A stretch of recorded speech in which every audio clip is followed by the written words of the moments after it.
Hello everyone! Nandito tayo ngayon sa opisina ng 1Z Entertainment para makilala ang artists behind the theme song na ginamit dito sa pelikulang Green Bones, ang official entry sa 50th anniversary ng Metro Manila Film Festival.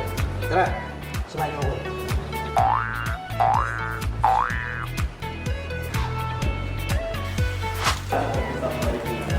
Hello SB19! Uy, naglalabog pala kayo! Una! Kamusta? Dennis? Hello, Sir Dennis, Josh. grabe Pablo. napapanood lang po namin ngayon ah. Justin. Kasama niyo pa po si Tax. Ano? Del. Hindi po namin na-expect na nandito kayo kahit may mic kaming hawak. Ako rin yan. Ako rin pala may mic na hawak. Yung mga camera sa harapan natin. Pero nga pala, bago ang lahat, gusto ko lang kayo i-congratulate dahil kinukwento ko sa kanila kanina, una ko kayo napanood sa isang event sa GMA. Siguro, mga pandemic pa yon, pero ngayon, wow, tingnan niyo yung mga Thank you, sarili thank you niyo. po. You've Thank come you po a sa long lahat way. po. Congratulations talaga. Happy for your Congratulations din success. po, congratulations din po. Welcome po pala sa One. Welcome po. Ngayon, may sarili na kayong studio, may sarili na kayong opisina. Grabe. Alam niyo po yung kwento niya dati na sa stockroom lang kami nag-practice pero ngayon. Tsaka po, Sobrang tayo po blessed. talaga naging inspirasyon namin mula nung mulawin pa. Wow! Kaya ngayon nandito na po, lumipad po kami. Alam ko napaka-busy ninyo today, pero salamat pinagbigyan nyo ako. Magkukwentuhan lang tayo guys. Tara, okay lang ba yan? Anong naging inspirasyon nyo sa pagbuo ng kantang Niebe? Sa totoo lang po yung Niebe, yun nga po, a year ago na-release namin siya. Tapos, nasa tour po kami nun. Alam ko naman po kasi syempre lahat tayo may mga reason kung ba't natin ginagawa natin yun. Pagtatrabaho, makaipon, and parang syempre malayo po kami sa family namin na nasa US ata kami. Pero habang inaabot natin yung mga pangarap natin, parang na-realize lang ko na, parang may realization na meron din tayong mga bagay na hindi nabibigyan ng pansin. Yung katulad ng yung pakikipag-connect natin sa families natin, yung mga bagay talaga na nagmamatter sa buhay natin. So, ayun po, na parang through that song, gusto namin sabihin na parang kahit na magkakalayo tayo, kahit na hindi tayo magkakasama ngayon, parang umaasa ako na darating yung time na magkakaroon tayo ng pagsasalo-salo, tapos matutunaw din po lahat ng Niebe. Yun po yung parang coldness or yung parang yearning na nararamdaman mo kapag nagkakalayo kayo ng family mo or someone na talagang tinuturing mo na importante sa buhay. Lalim. May nabasa ako na itong Niebe daw, kaya ito yung ginamit ninyo. Dahil yung luha pala, pag tinignan mo siya under a microscope, para siyang snowflake. Totoo ba yun? Yun ba talaga yung intention nyo? Kaya Niebe yung ginamit. Sabagitin mo yan. O nagkataon lang ba? Actually, lahat po ng naiisip ng tao, pinlano po namin yun. Kasi Talaga? advance po kayong mag-isip. Very futuristic. Napakalakas. So ano naman ang tanongin ko kayo, anong mga naging reaction ninyo nung malaman ninyo na gagamitin tong kanta na to, itong Niebe, dito sa pelikulang Green Bones? Of course, sobrang honored po kami na kasi dati po kasi nung kakasimula pa lang po namin, it's something that we dreamed of na parang ano kaya no pag yung ano natin, pag yung sariling kanta natin ginamit na sa movies or sa series ganun.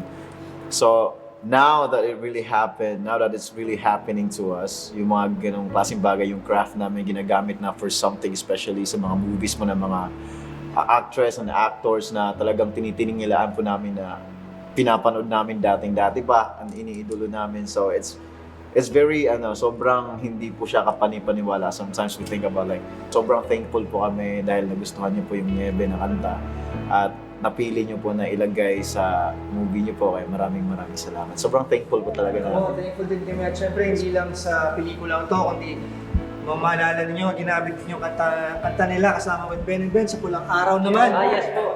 Ako nariyan. Yun po nga pala sa trailer niya eh. Sa trailer bilang pumasok niya eh. Nakakaiyak ko na. Nakakatawa kasi babasa talaga ako ng comments. Nakita ko yung mga comments ng tao. Nung pagpasok pa lang ng Niebe, yung nagahan pa lang. Yung palang kinilabutan na talaga sila. Saktong tono, pasok. Kinilabutan talaga sila. Kaya nakakatuwa na ganun talaga yung reaction nila at nakadagdag dun sa yung sa intention namin na talagang maramdaman ng mga tao. Kinilabutan po ako kahit yung pala yung narinig ko. Kasi parang, yung sa first po na dinrap nyo na teaser, yung parang, yung scenery lang po yung kita, tapos may naglalakad. Kayo po yun, di ba yung naglalakad? tapos yung music lang po nag-play. Parang super curious po agad sa audience kung anong meron dun sa story. Tapos narinig yung music. Parang nag-iwan agad siya ng mark na something interesting agad po siya. Tapos, nung napanood ko po yung trailer talaga, yung mismong buong trailer na dinrop ko, ang naisip ko lang po agad dun, sabi ko, grabe, parang kahit naman yung song na Niebe, iba yung intention niya nung lyrics, pero kahit sa ibang klaseng kwento mo siya ilagay or ipatong, didikit at didikit po siya. Kasi actually, bukod po sa mensahe ng kanta, ang importante rin po kasi yung emotion na nadadala yung tao, yun po yung mahalaga eh. And super, tawag doon? Goosebumps, yung naramdaman ko po talaga doon sa trailer na yun. And we're very thankful po na nagamit talaga yung song namin na Niebe. Kasi po, sa totoo lang talaga, every time we release our music, syempre, ang number one market po talaga is our fans, yung 18. Pero ngayon na malalagay siya sa isang movie, super thankful po kami na mas maraming casuals po yung makakarinig. And with your reach po, mas malaking help po siya sa amin na maririnig ng tao, yung kanta na. Dahil yung mga fans na talaga, marami talagang paborito itong Niebe. Yes, Natuwa sila. Sabi natin pinaka-underrated na kanta, ba't ngayon yung nabigyan ng highlight? At yun, salamat at nagamit dito sa perfect na project. Do you believe that there is goodness in every person? Why or why not? Of Alam mo, course, naniniwala ako yes. dyan. Pero ever since makilala ko si Josh Dina. Medyo lang. Wala, hindi sasagot ko. Ako po naniniwala po talaga ako. Kasi parang, meron nga pong nasabi nung last time. Parang dito po kasi sa mundo, parang lahat tayo may kanya-kanyang perspective. Siguro, if hindi pa natin nalalaman kung ano yung storya ng bawat isa, huwag tayong mag-judge kasi hindi natin alam kung anong pinanggagalingan nila. So, definitely, lahat po tayo merong good news. Yeah. Lalong-lalo na pagdating sa mga bagay na pinapahalaga natin. It might not be sensible for other people. Yung ba't ginagawa niya? Mali yan ah. Pero for him, or for that person na talagang may reason kung ba't niya ginagawa niya, probably, feeling niya tama yung ginagawa niya. Kasi it's something na ginagawa niya para dun sa minamahal niya o para dun sa importanteng tao na bibigyan niya. So, ayun po, naniniwala talaga ako na lahat tayo may kabutihan. Pero lang, Pasagutin natin siya. Josh. Ikaw, sa tingin mo ba? Gusto Naniniwala ka ba sa kabutihan? Gusto O ko naniniwala ba tayo ka? sa O sa lahat. Si Josh, naniniwala ka ba sa kabutihan or sa sinasabi niyang kasamaan mo? Ano saan ka mas naniniwala? Minsan hindi ko na rin alam eh. Pero tulad po ng ako kasi, in a way, naniniwala ko na kahit na-view natin as masasama or ba't ganyan yung mga tao na yan sa labas, yung sa public, minsan sa news, sa gano'n. I feel like yung beliefs talaga yung parang humubog sa kanila para maging ganun sila. Minsan hindi nila choice na maging ganun sila. Talagang nahubog lang sila ng buhay na ganun. So, siguro, yun nga, parang nakikita ko na merong goodness in every person. Kahit po ako personally, ganun ko po tinitignan lahat ng tao sa mundo. Parang kahit may ginagawa sa aking mali, parang tinitignan ko, kasi totoo. Sige nga, tatry namin mamaya.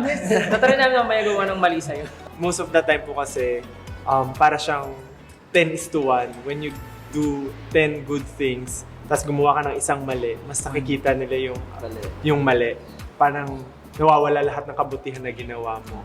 So, I think, yun nga po, lahat naman merong goodness, kabutihan. And even though we do bad things, nagkakaroon tayo ng pagkakamali, meron laging kabutihan. Ayun, maraming salamat sa inyo, SB19. Invite natin sila ngayong December 25 na manood sa Cinemas Nationwide. Green Bones! Yes, mga kapuso, inimbitahan po namin kayo na manood ng Green Bones. Malapit na po yan ngayong Kapaskuhan po, December 25, sa lahat po ng cinemas nationwide. Yan, inimbitahan po kayo ng SB19 and of course, the one and only, Dennis Trillo. Grabe! Salamat po. Thank you sa inyo lahat. Excited na po.